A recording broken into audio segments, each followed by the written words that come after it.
understand because you are coming from Visakhapatnam, different places.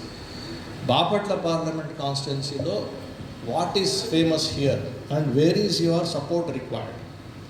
Industries enti, sectors enti ante, number one is aqua and fishing, aquaculture and fishing. అందరూ గమనించవలసింది ఏంటంటే మొన్న budget ఏదైతే finance minister Nirmala Sitharaman గారు చెప్పారు, ప్రవేశపెట్టారు, ఆ బడ్జెట్లో ఈ ఆక్వా ఫిషింగ్ కల్చర్ ఏదైతే మనం ఇప్పటివరకు చాలా పెద్దోళ్ళు చేస్తారు మనం కాదని అనుకుంటున్నామో అది ఎంఎస్ఎంఈ సెక్టర్లో ఎలా తీసుకురావాలి అని ఈసారి బడ్జెట్లో ప్రవేశపెట్టారు. అంటే చిన్న చిన్న తరహా వాళ్ళు కూడా, మహిళలు కూడా, ఎస్సీ ఎస్టీ వాళ్ళు కూడా ఇప్పుడు చిన్న చిన్న తరహాగా ఆక్వాకల్చర్లో దిగచ్చు, ఫిషింగ్లో దిగచ్చు అని ఇప్పుడు ఈసారి ప్రపోజల్లో వచ్చింది, బడ్జెట్లో వచ్చింది.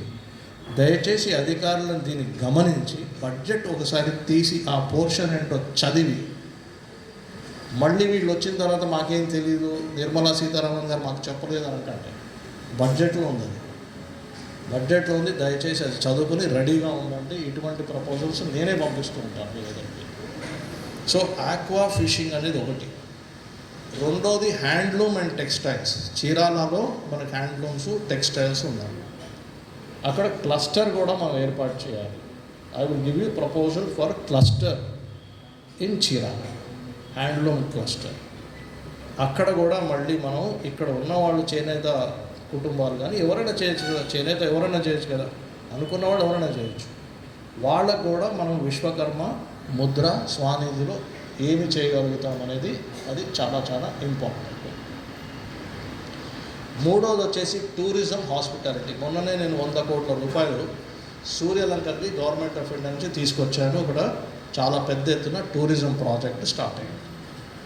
అక్కడ పెద్ద టూరిజం రిసార్ట్స్ వస్తాయి, హోటల్స్ వస్తాయి, రెస్టారెంట్స్ వస్తాయి. మరి ఆ హోటల్స్, రెస్టారెంట్స్ వాటిలో పనిచేసే వాళ్ళు ఎవరు? వాళ్ళకి నైపుణ్యత ఉందా? కదండి, నైపుణ్యం ఉండాలి కదా. మంచిగా డ్రెస్ వేసుకోవాలా, నీట్గా రావాలా. కాఫీ అడిగిన వాడికి కాఫీ ఇవ్వాలా, వాడికి టీ ఇవ్వకూడదు.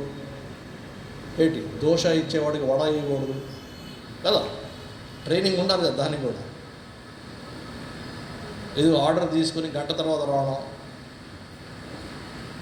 సో ఒక ట్రైనింగ్ ఉండాలి. ఒక హాస్పిటాలిటీ ఇండస్ట్రీలో చాలా కోర్సెస్ ఉంటాయి. కుక్ అంటాము, క్విజిన్ అంటాము, వెయిటర్ అంటాము, క్యాషియర్ అంటాము. దాంట్లోనే 10 రకాల ఉద్యోగాలు ఉంటాయి. సో హాస్పిటాలిటీ ఇండస్ట్రీకి మనం స్కిల్ డెవలప్మెంట్ మనం ఇవ్వడము, ప్లస్ చిన్న చిన్న యూనిట్స్ ఎంఎస్ఎంఈ పెట్టడానికి వాళ్ళకి లోన్స్ ఇవ్వడం అనేది మీ బాధ్యత. అది మీరు చెయ్యాలి, మీరు ప్రిపేర్ అవ్వండి దానికి. అది టూరిజం అండ్ హాస్పిటాలిటీ. నెక్స్ట్ వచ్చేసి మైనింగ్. ఇక్కడ మైనింగ్ అనేది చీమకుర్తిలో మైనింగ్ జరుగుతుంది.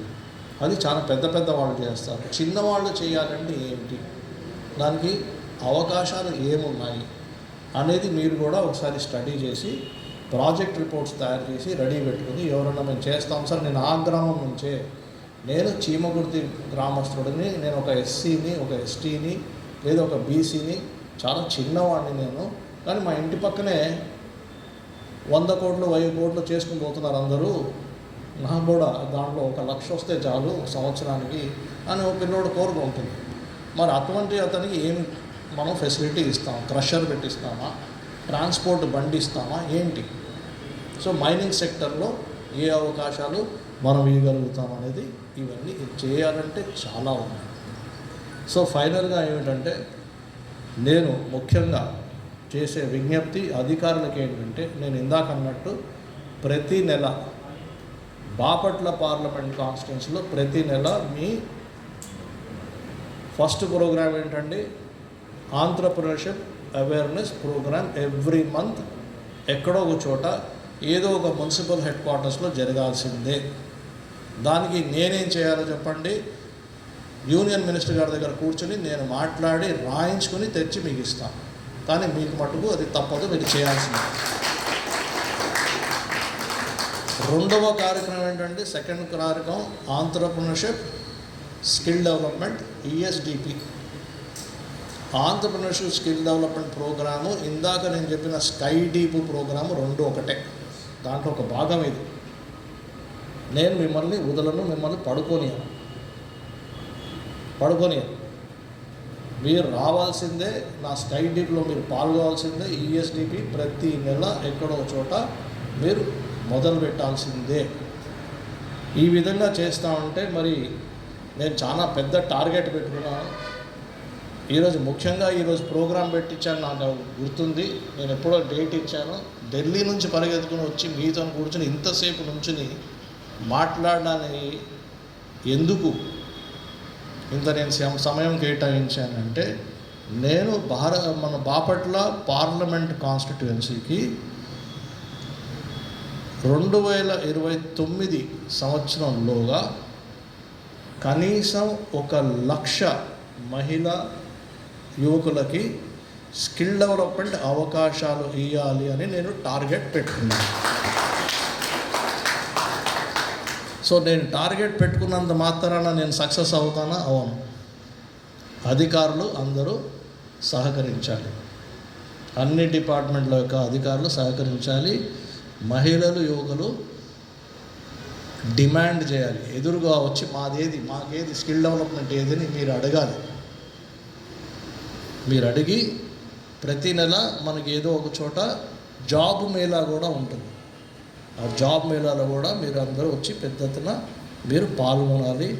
మనము వికసిత్ భారత్ 2047, అదేవిధంగా స్వర్ణాంధ్రప్రదేశ్ 2047 ప్రయాణంలో ఉన్నాం.